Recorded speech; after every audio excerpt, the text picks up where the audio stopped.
Months of planning, today marks the first day of labor on Nancy Harris's new home. WSLS 10, God's Pit Crew and Spirit FM are teaming up to help rebuild hope for Nancy after she lost her husband and her house when a tornado touched down in Appomattox.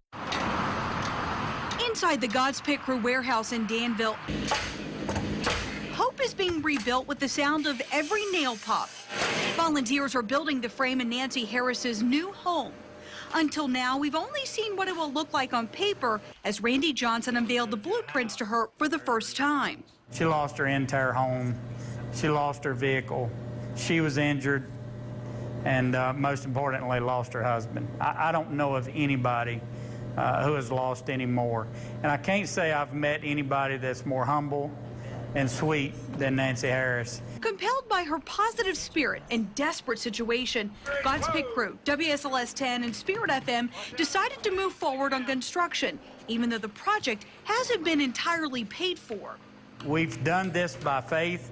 We've made this commitment to Nancy to build her a house by faith. We didn't have a big bank account or a bunch of money put up for this. We just really knew and believed in our hearts, and still do, that the folks in Southside Virginia would help us get this done. After learning of this project, dozens of local businesses have enthusiastically donated supplies and services. And come July, Nancy will walk into a new home and a new chapter of her life. It's just going to be a real joy to be able to do this for her and to help her start her life over again. But we still got a long ways to go.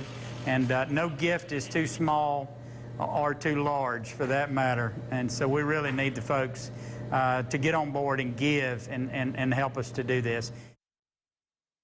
And 100% of the donations will go straight to this house. So far, the community has donated $26,000 toward a $100,000 goal. If you would like to give and help rebuild hope in Appomattox for Nancy Harris, log on to our website, WSLS.com, and click on the Rebuilding Hope button right there on the home page. Jeff?